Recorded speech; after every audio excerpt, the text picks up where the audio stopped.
You're listening to episode 86, Fertile Minds Radio, and I'm your host, Hillary Talbot Rowland.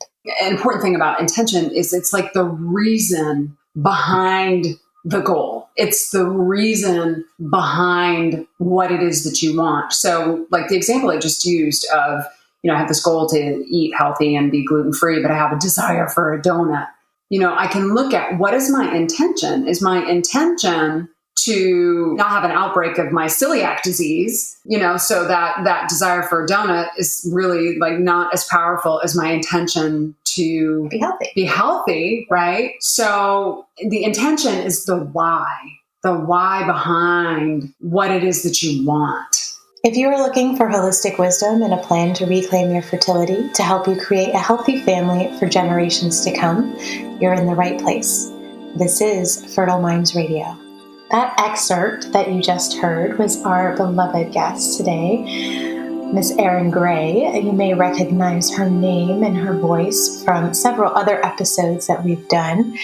She has been a mainstay in this podcast. She is mental health therapist and massage therapist extraordinaire. She practices here in St. Petersburg, Florida.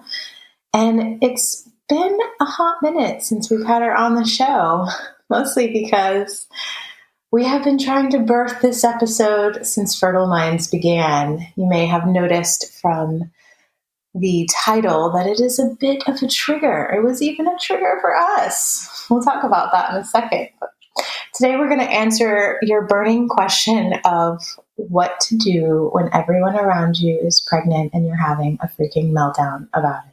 So welcome to the show, Erin. Hi, Hillary. Thank you for having me back. I'm super happy to be with you today. And yeah, I just want to emphasize that point that this episode has been 2 years in the making.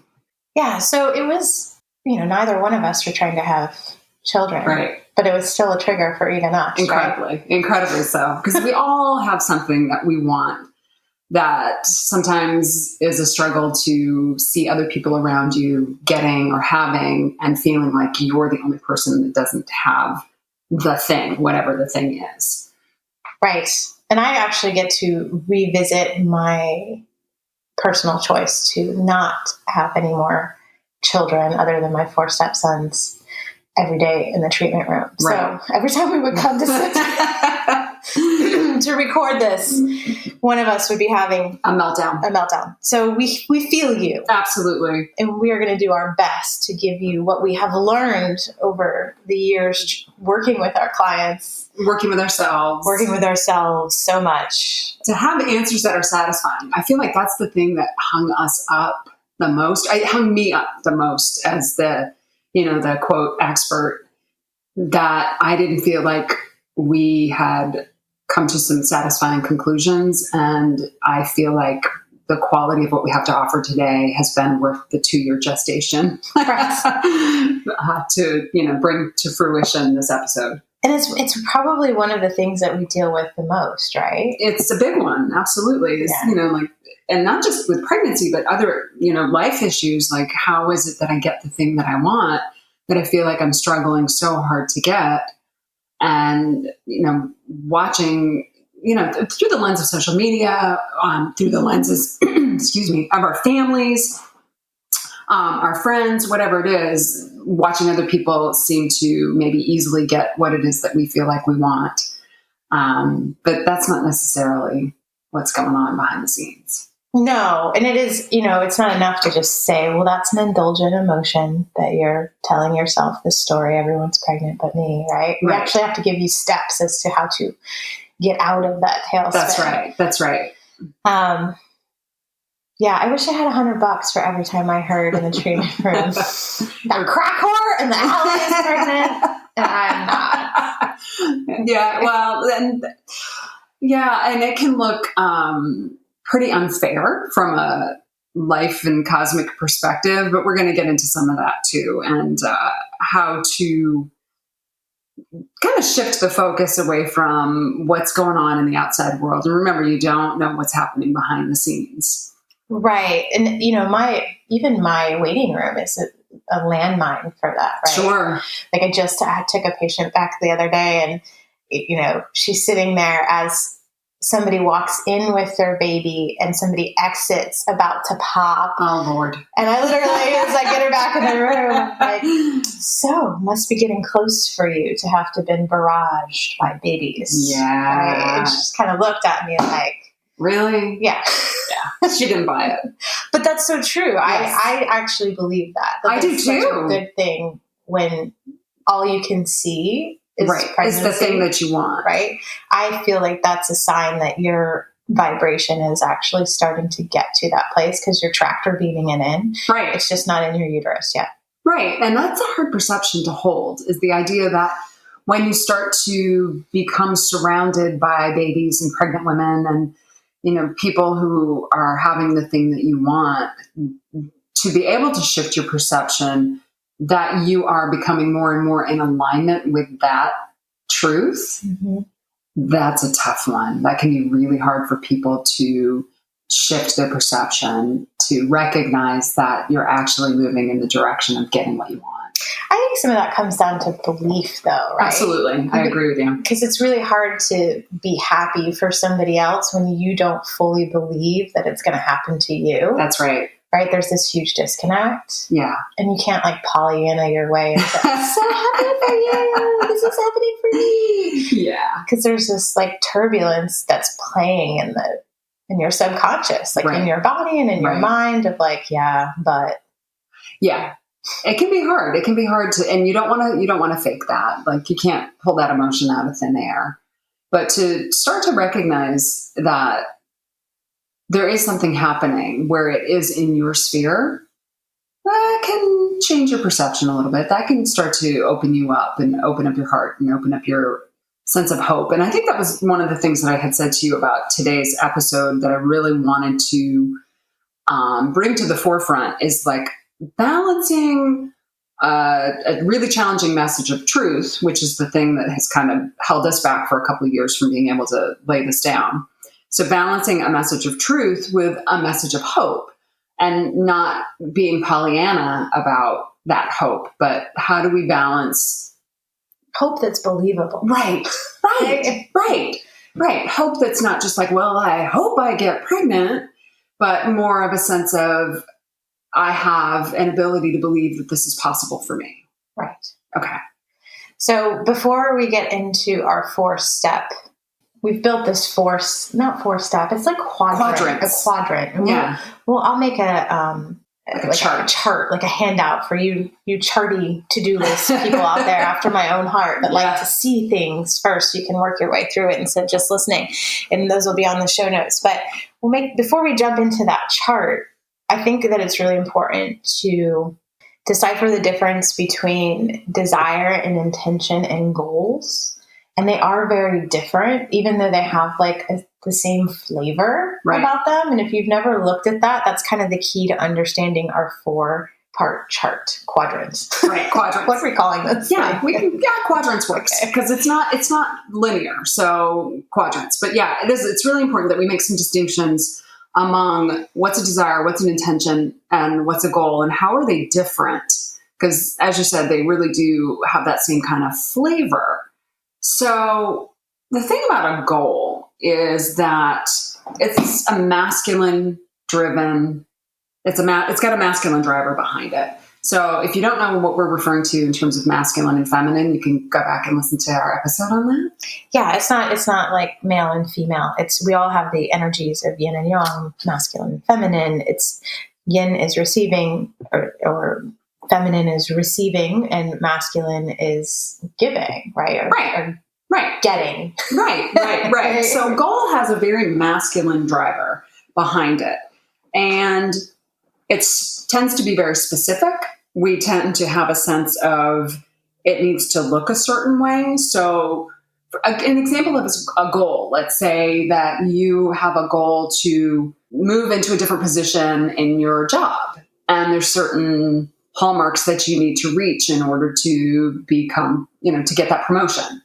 Or a good one is like getting a college degree. You see what the courses are that you need to take. You need to show up to class, you need to write your papers, you got to put in your 2 years or 4 years, whatever that is. And then at the end, you have your degree, or at the end you get your promotion. Yeah, it's very cut and dry. There are very linear. It's a progression. There's rules. Do this, get that. Right. There's expectations.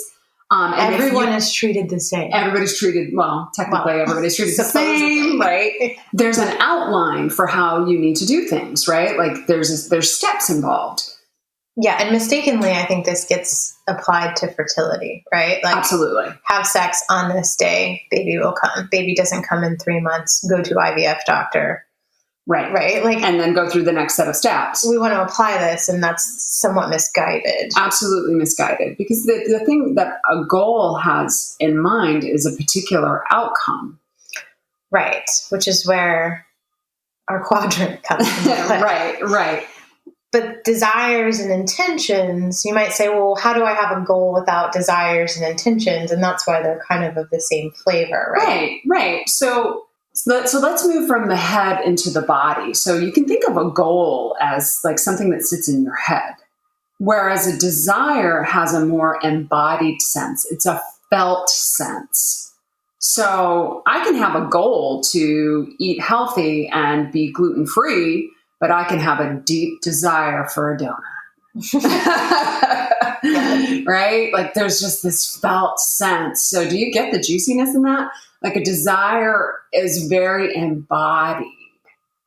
You know, like the difference between when you feel like you're supposed to have sex because you're ovulating and when you really want it. Right. It's animalistic. Right. There's a real felt sense to it. Right. It comes from the body. Well, and I think that there's a desire to have a child and an intention are very different too. Because I've experienced the biochemical desire. Right. My body is like, whoa. Time to have a baby. Even though my goal is like, we're done. We're closing up here, right? So there can be huge differences. Absolutely. Yeah. But the sweet spot is in intention. Right. Which I think is like a word that's used a lot on certain spiritual social media channels that like isn't really defined for people. And for me, intention it's the desire plus faith that it will happen. And the faith is that I have thought my desire through, right? It's not just animalistic. I have decided that it's a good thing. And then I have let it be known to myself and to whomever is involved in that and the universe at large.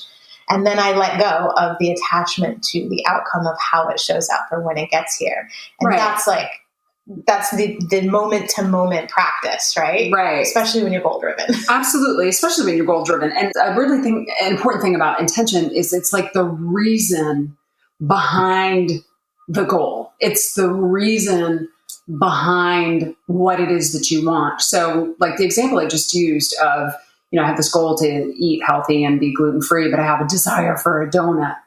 I can look at what is my intention? Is my intention to, not have an outbreak of my celiac disease, so that desire for a donut is really like not as powerful as my intention to be healthy, right?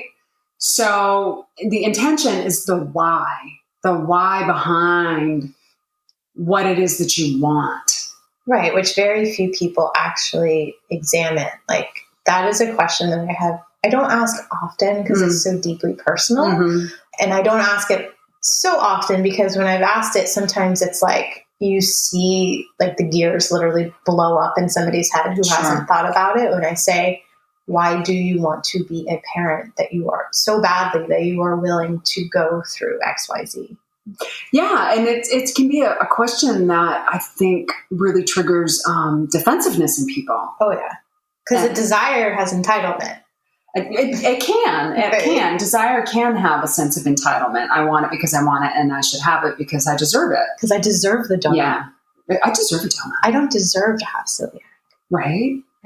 Deserve is such a dirty word to me. I think it's such a dirty word. It's a first chakra. Yeah. It's a bullshit word. Yeah. Deserve is like, I think the only thing we all really deserve in this lifetime is like to breathe. Well, even that. But yeah, we deserve basic human respect and dignity and love. And But deserve is a dirty word. So if you've been using that in your, in your fertility journey, you might want to consider finding a better word. Yeah, I think it's your ego's way of tricking you into doing what it wants you to do and overriding what your intentions really are. Right. Right. I think it's more responsible to say, I want this. I want a child. To own. Right. This is what I want. Right. But why do you want it? But why do you want it? So really digging deep. And this is, like you said, very, very personal.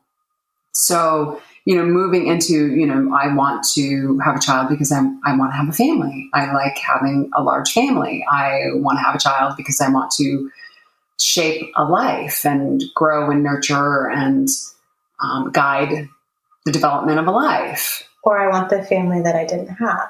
Right. That's a big one. That's a huge one. And that's I think shrouded in good intention, but sometimes that needs unpacking, right? Right. It can. It can be as toxic as, not that this is you if you're listening, but I have heard these words come out of, but the baby will save my marriage. Oh, I've heard that. Yeah, that's a mythology. Well, and another one can be, I want to have a child because I want the opportunity to parent in the way that I was never parented. Oh. That one comes up. I've seen that more than once. Yeah, you want the chance to rectify and do it right. Yeah. Oh, it's so heavy. Do you see why this took 2 years? Yeah,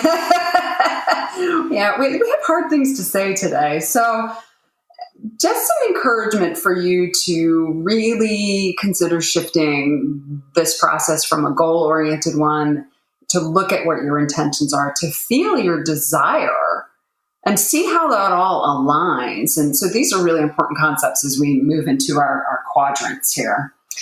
Right. So when we were talking about what we wanted to say, Mama Jenna, who we both love. Mama Gina. I always want to call her Jenna. My sister's Jenna. Hi, Jenna. She says that the eruption of desire into reality is always miraculous. And you know it by these 3 points. That there is 1, a crucial element of timing. 2, there is faith without promise. So hope for no reason is an irresistible force of creation. And that 3, turned on enjoyment of your desire, even without evidence that it will be realized, will help your desire morph into reality. Right. So she really brings into the forefront this distinction between goals and desires and intentions, that there are, and I think this is what makes it so clear and how it makes us move from goal into desire, is how much of this is outside of our control and our direct management.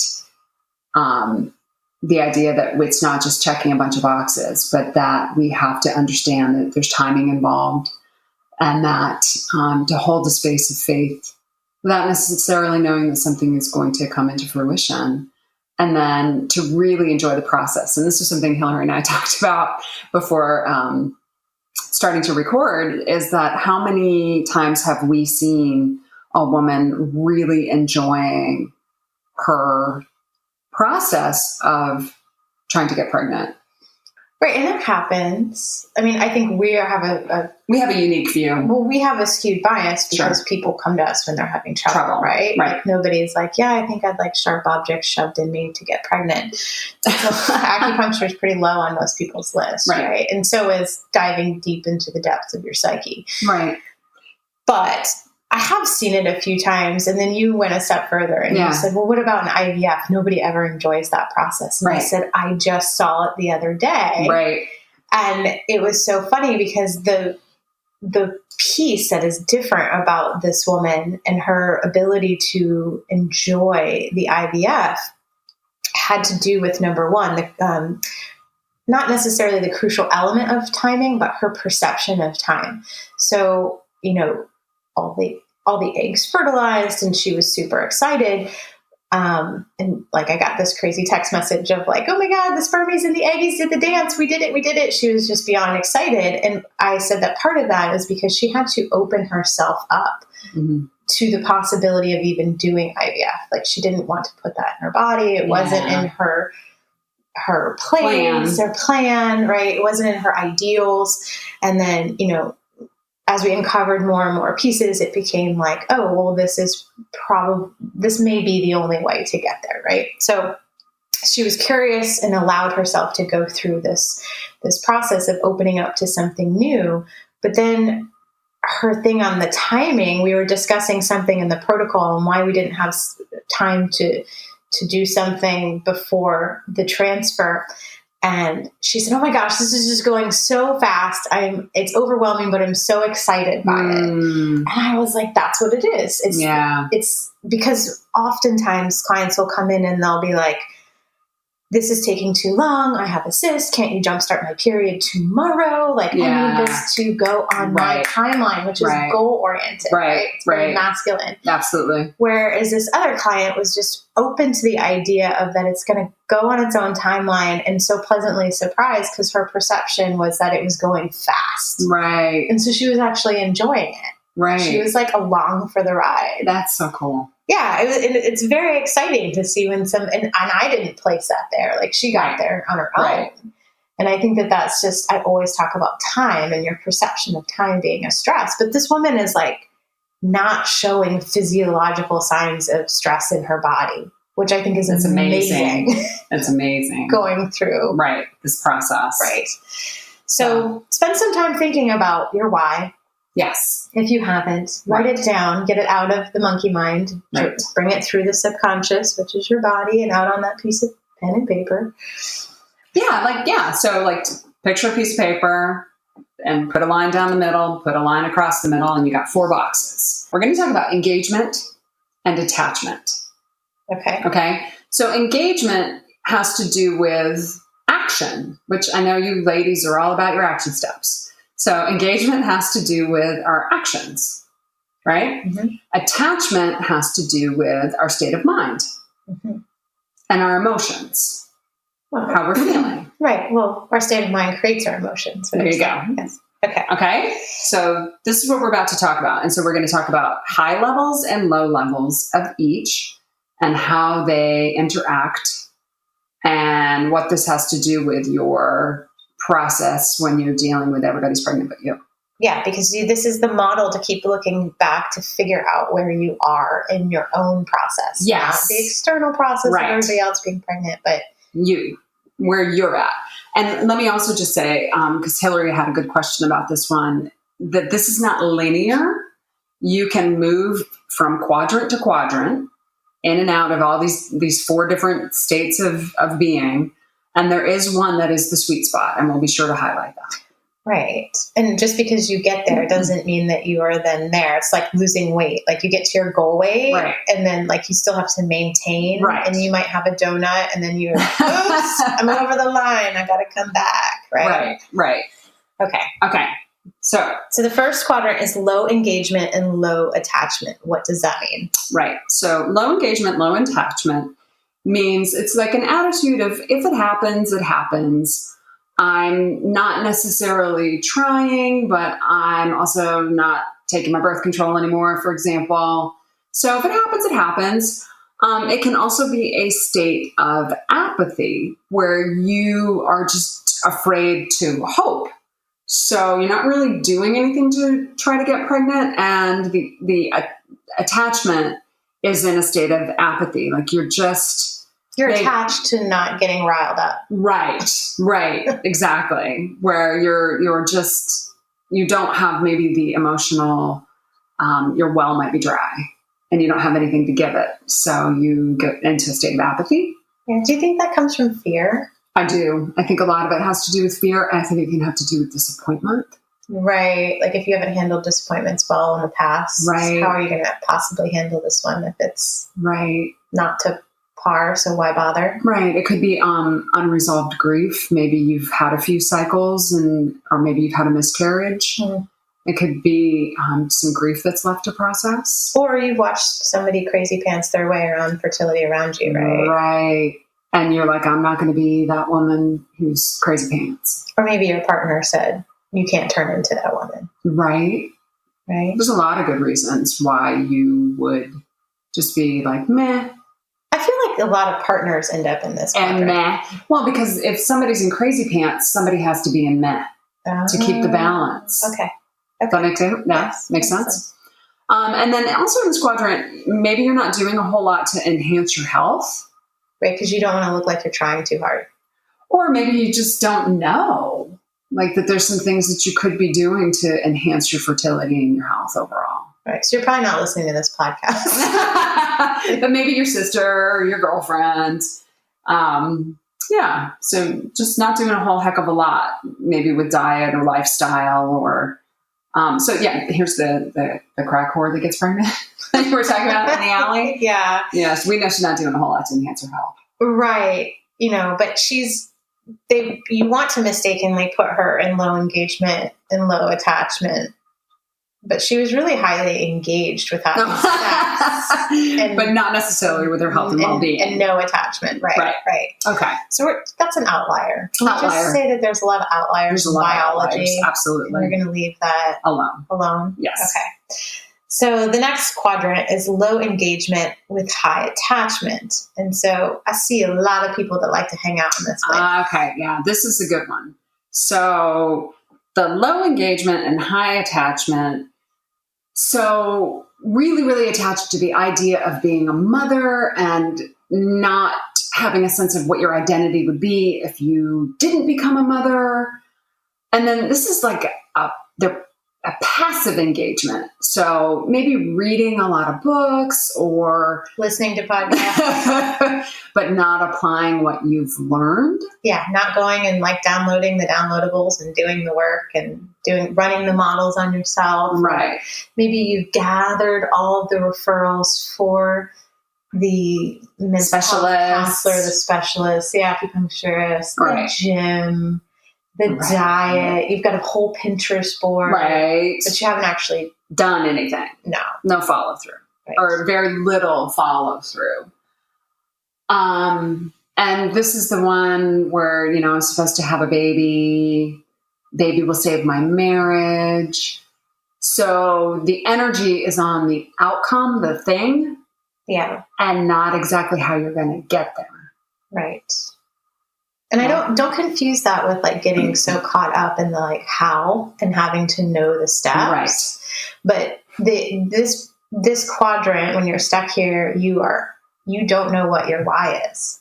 You just want what you want. You deserve it. You don't know. You think you're supposed to have it. Right. It's the next logical step in the progression of your life. Yes. Okay, so the next quadrant, high engagement with high attachment. I would say this is where the majority of my clients are. Yeah, absolutely. And I see a lot of this too. So this is an interesting quadrant because this is the gas pedal go group. So this is the group that's got like the pedal to the metal. They're doing everything perfectly.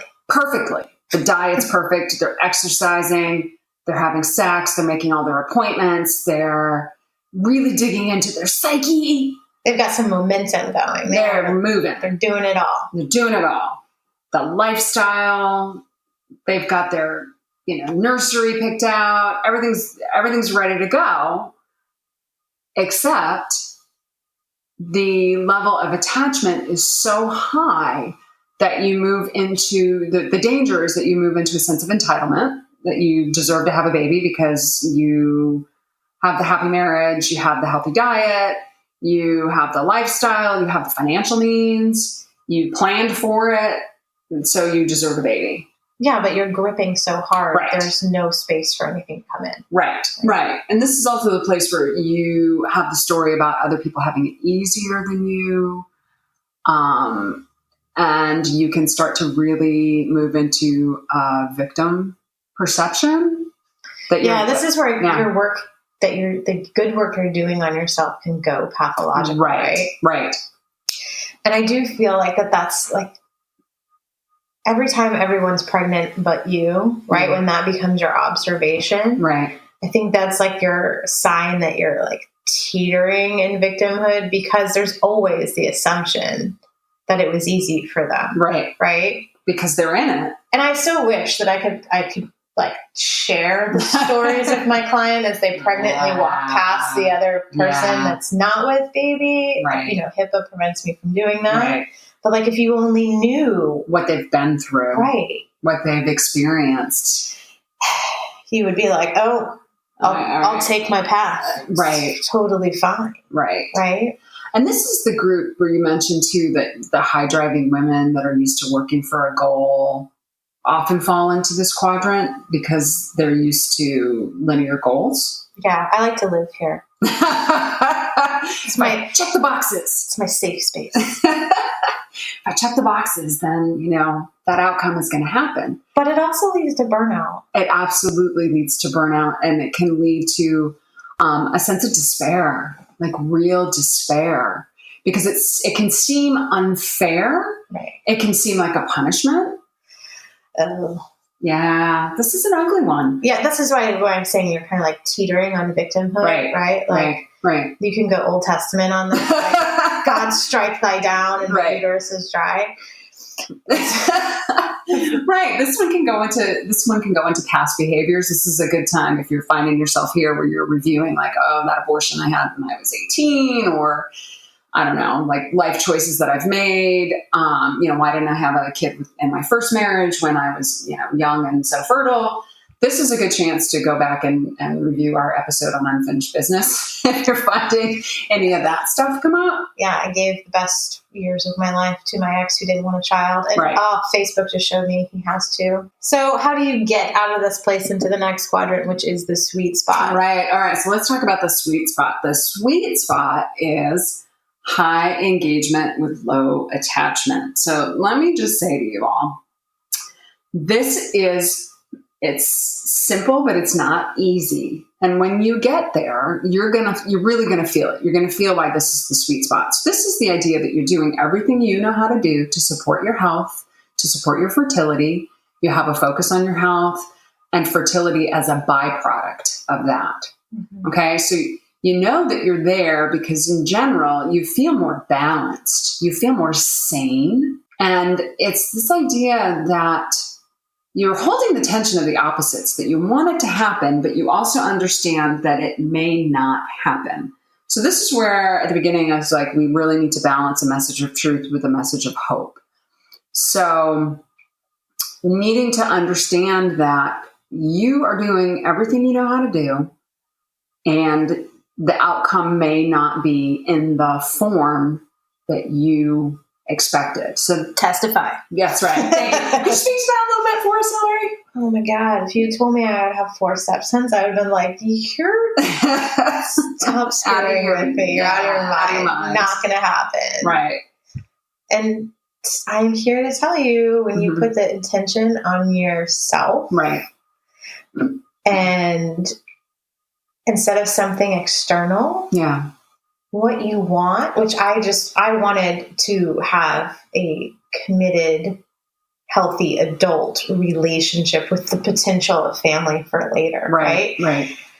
And I spent so much time just like looking externally for that. And then I put the intention and the attention on myself, right? Like I let the intention be known, and then I put my attention on the things to make me healthy, body, mind, and soul. And then poof, here come, I released my attachment to having kids on my own, quite literally like 5 days before I met my husband. Wow. With his 4 children. Yeah. I knew that he had 4 boys before I knew what his name was. And I was like standing there kind of like scanning myself, like, and he even said, like, you're not freaking out. You're not running for the door. And I said, no, I'm not. Like, I'm so curious about this right now. And so it was this like ultimate lesson to me of when you put the attention on yourself. And he literally went through the same thing.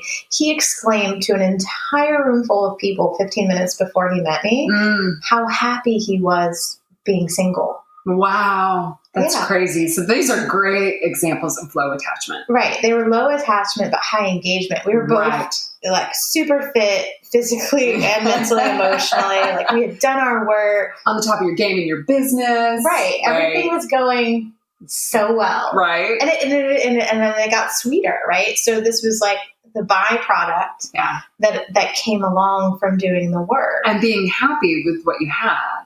Right. Which was like, I did not enjoy climbing that mountain. That mountain sucked. And you can attest to that. I can attest to that.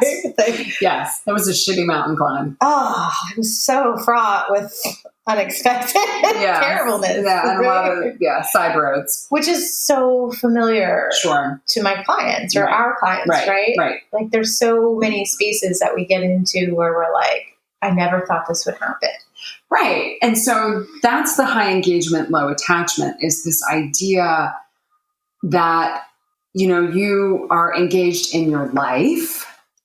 There are things in your life that bring you pleasure and enjoyment and fulfill you and give you identity.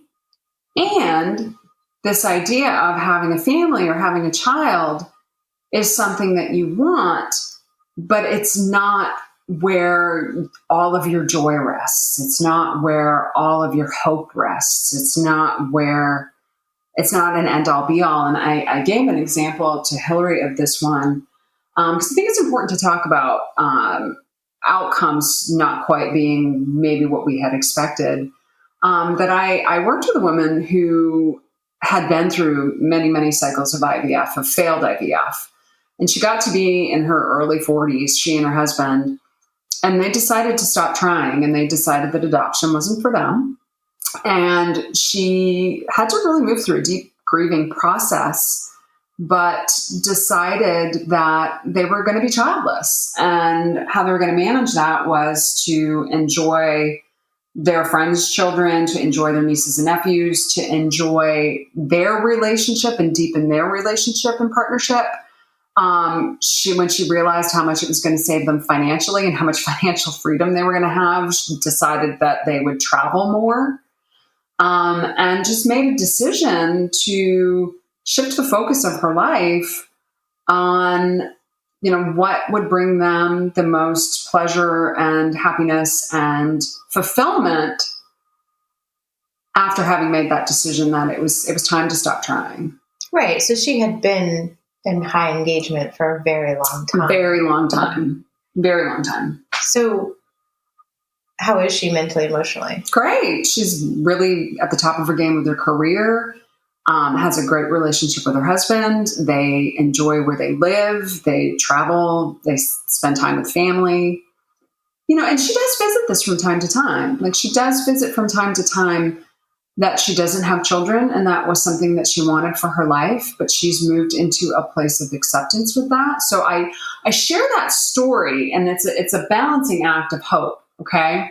So I share that story, not to discourage, but I share it to help to have a space in you that understands that life may take you on a turn that is unexpected and not what you had planned, but it doesn't necessarily mean that life is over or that your life can never be happy. Or your identity is shattered, right? Or your identity is shattered. So here's a good example of identity and mothering, right? Like I'm the poster child for the childless mother. I have had an element in my personality that is mothering probably my whole life. And, my clients sometimes feel mothered by me. My friends feel mothered by me. My mother feels mothered by me. I have a very mothering quality to my personality. That's why I go to you. That's why you come to me, right? I need mothering. You need mothering. I'm a mother and I need mothering. Yeah. And so, sometimes we need a tough love mama. Sometimes we need a big hug and a kiss and everything's going to be okay and comfort. And I have that to my personality. It's one of the things that makes me a really effective counselor, that I can, navigate all of those things and provide guidance. I have no children, but I still very much express the mother archetype in my life. Right. And I think that's that is just as confusing. And I, with your help, worked through that. Right. That's just as confusing as the biochemical push to have a child. Right. And maybe you've never wanted them, and all of a sudden it's like that happened to me. Right? That absolutely happened to me. And actually, Hillary helped me through this. I had a strange experience in my early 40s of feeling, this is so strange. Can't believe we're laying this down on a podcast. Here it is. My uterus felt like it was grieving because I had never had a baby. And the uterus is designed to hold something. Right? And let it go. And let it go. And, we have lots of opportunity to create in our lives. And I have created all kinds of things in my life. But one of the things I have never created is a child. And I had made a decision a long time ago that I was not going to have children. But when I was in my early 40s, I had this experience of having to move through my physiology experiencing grief for not having had a child. So I don't know if you believe this or not. I don't think I've ever asked you this question. Okay. But, Joe Dispenza. Yeah. Right? And so he has this concept that your physical body is your subconscious. That's where it lives. Okay. And all the cells. Okay. And so I believe that there's sometimes that's what comes out in your organs energetically is your subconscious beliefs dying. Oh, interesting. I'm going to have to sit with that one. So, yeah, because and that process is kind of crazy when you go through the grieving of realizing you're not going to have a biological child, right? And I didn't want one. Right. And it's not, I'm here to tell you, you can make that mental decision, but there is that biochemical push that will happen over and over until you get all the way to the other side of the change or menopause or whatever you want to call it, because that's so deeply programmed. Right. It is very deeply programmed. And so it's difficult to understand sometimes. This is why we want you to look at your intention. Right. Is it a biochemical desire? Right. Is it really you just want to see what you and your husband would create together? And that's what the drive is to be a biological child?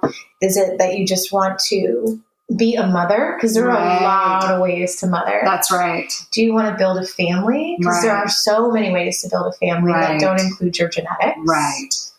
And these are such touchy subjects. Yeah. Which is why this has taken 2 years to come to fruition.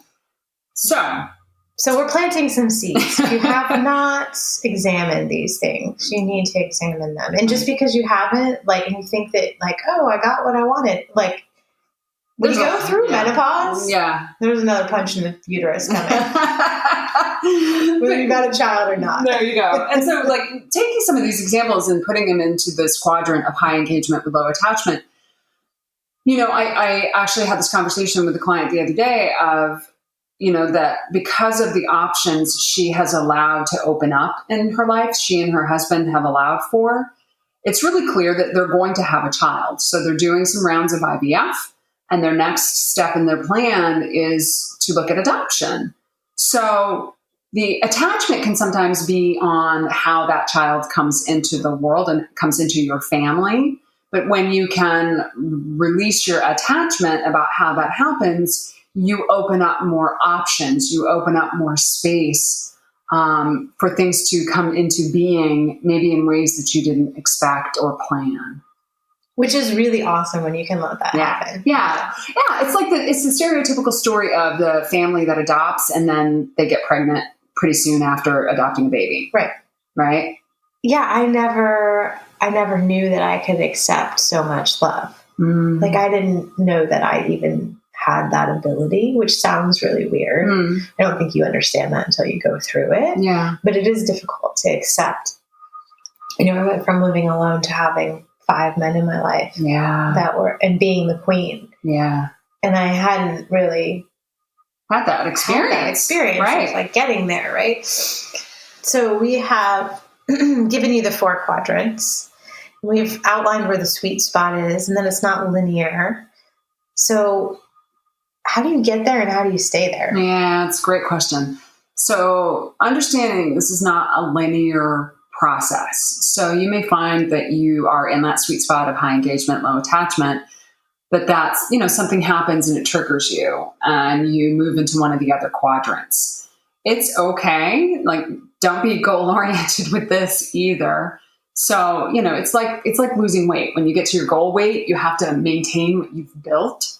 So you need to be, really assessing this and keeping your finger on the pulse of this. Are you following through? Are you being overly controlling? Are you not appreciating what you do have? A healthy marriage, a good job, you live in a place that you love, whatever it is. So keeping your finger on the pulse of, where are you gripping? Where are you being lazy maybe? Where are you dropping the ball? Where, understanding the difference between what you have control over and what you don't have control over. So, do you have control over what you eat? Absolutely. Do you have management over whether or not you get to your acupuncture appointment and take the herbs that you've been prescribed? Absolutely. Do you have control over when you're going to get pregnant?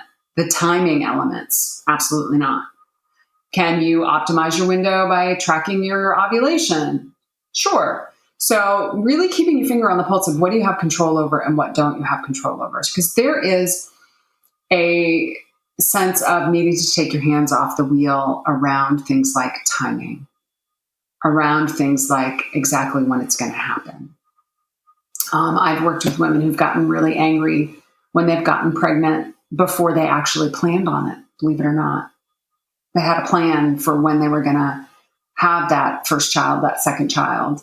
And when that timing was different than what they had planned, they were pissed. Right. Which is all comes down to control. Yeah, it really does. And managing your expectations. It absolutely does. Which, I've said it 100 times on this podcast. I'll say it again. Your expectations are your source of suffering. Yeah. That's not just that's spiritual teaching. No. That's like somebody that's lived life, right? Yeah, absolutely. Like if you expected everything to go to plan, I'm not saying like don't put one foot in front of the other and your attention on things to get you there. Right. But like you have to learn how to set the intention and then let go of the attachment to the outcome and then plan to fail your way there and be okay with what is the byproduct of what happens from putting one foot in front of the other. Right. And also, so managing your expectations, looking at control, what do you have control over, what don't you have control over? And I think another important aspect of this is understanding the difference between the fantasy and the reality. Oh. Yeah. Okay. So here's where I get to, pop some balloons here at the end. That, if you find yourself asking questions like, why does it have to be so hard? Why does it have to be so hard? We can answer those questions. There's not going to be a satisfying answer. I don't know what your lessons are. I don't know what it is where you might be overworking and overtrying. That can sometimes be why it's so hard. Or where your blockages are that you're refusing to move through. Right. So, or that, maybe you haven't done all of the work that you need to be doing to get to where you want to be. So this fantasy, the idea of the fantasy is that it's supposed to be easy. Drop that. It will save you a lot of suffering. It's not necessarily going to be easy. It can be simple, though. That's and that right. comes back to what you think about it. Right? Absolutely. Because your thoughts create your emotions, and you are in charge of your thoughts. You are not a victim of your own mind unless you have never done yourself the service of looking around up there. Right. And to balance that, too, I want to say, this can be a really emotional experience, and it is okay and encouraged that you feel your feelings and that you move through your feelings. We don't want you to get stuck in a victimhood or despair or hopelessness or feeling sorry for yourself. You can have that moment where you really do, and moments, I should say, feel your feelings, experience what you're feeling, but also, experience what is enjoyable and meaningful in your life as well. Right. And your negative feelings can be very purposeful. Absolutely. Like, I'm not saying don't feel those at all. Right. They can be signposts. If you're feeling anxious about having a procedure done, it's a good opportunity to take a look and see, is this the right procedure for me? But there is such a thing as becoming indulgent in your negative emotions, which is why we wanted to do this episode, right? Because oftentimes when a client comes in and is like, and the crack whore on the street is pregnant. It's like the tip of the iceberg, right? And really the meat of all of the stuff that you need to go through is underneath the water, right? So if you're saying this, like there's something deeper, like this is the scapegoat. Right. What did you tell me the other day? And I want to punch you. Anger is a cover emotion. Yeah, anger is a good cover for other stuff like disappointment, hurt feelings, It's usually there's some really tender emotion underneath anger. Not that we can't be angry or have righteous anger. That's legit, but when you're stuck in it. When you're stuck in it, you got to take a look. There's probably something much more tender going on underneath, like hurt or disappointment or loss of hope. Mm-hmm. Yeah, and the loss of hope that's the thing that we want to gift you. Yes. Right? We want to remind you that there's always hope if you choose to believe that there is. Right. And I want to make a distinction between hope as an emotion and hope as a spiritual concept. Oh, okay. Please do. Yeah. So hope as an emotion, I find to be not as powerful as hope as a spiritual concept. So hope meaning, like when I said earlier, like, well, I hope that happens.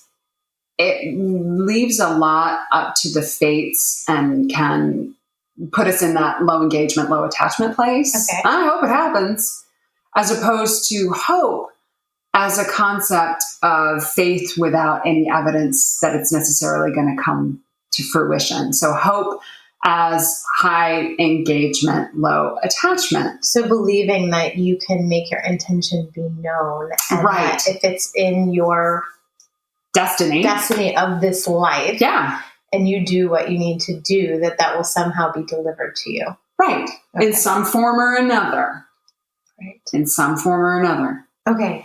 So we hope that we have answered this question. Yeah. We hope that we have reminded you that it's a very good thing if all of a sudden everyone around you is pregnant, because it means you're starting to get closer to vibrating in that field. It just isn't in your field yet. Right. Right. And that it is okay to be hopeful. No one has ever grieved harder because they dared to hope from a spiritual perspective. That's right. Yeah. So take this quadrant, look at it, figure out where you are, figure out what it is that you need to do for you in your particular place in your journey. Maybe not because it's going to change as your journey changes, right? Maybe sometimes it's more mental health work. Maybe it's going to the gym. Maybe it's saying no to the donut, whatever it is. Right. It's hard to do all of it at once. Yeah, right? It is. And to keep it realistic. So, if you find yourself that you're dotting all the I's or crossing all the T's, you might be in the high engagement, high attachment quadrant. Right. And it's time to figure out how to let go. And if you can't figure out how to do that on your own. Right. There's always some places that you can get some help. Your support system, your professional system. And I think another really good hallmark is, if you're finding yourself in that tightly gripped space, going to a place where you're having fun, you're enjoying your life, that will get you into more of a place of low attachment, while still engaging in the things that optimize your fertility. So if the intention is to create a child out of the love that you feel with your partner, right, focus on the love that you feel with your partner, not creating the child. There you go. Right. Perfect. Okay. All right. Thank you for sharing your most valuable asset with us today, your time. We love and honor that you decided to spend almost an entire hour with us. And if we can help or serve you in any way, please don't be afraid to reach out for us. Thanks for coming on the show, Erin. Thanks for having me on again. It's great to be with you all. It's been too long. It's been a long time. What's next? What are we going to do next? Oh, I don't know. We'd love to hear some feedback. Is there a mental health topic that you all would love to hear? I'd love that. Love some ideas. Okay. Go to the show notes at ladypotions.com and let us know how we can serve you, because that's what we're here for. Bye for now. Hey, if you like this podcast and want to take the work deeper, I invite you to join me for my winter fertility cleanse. It's 5 days of fertile-friendly recipes, 5 hours of coaching on what it means to cleanse and how to do it safely when you're trying to conceive. It'll jumpstart your relationship to food and your fertility. Head over to ladypotions.com to sign up. We start January 25th.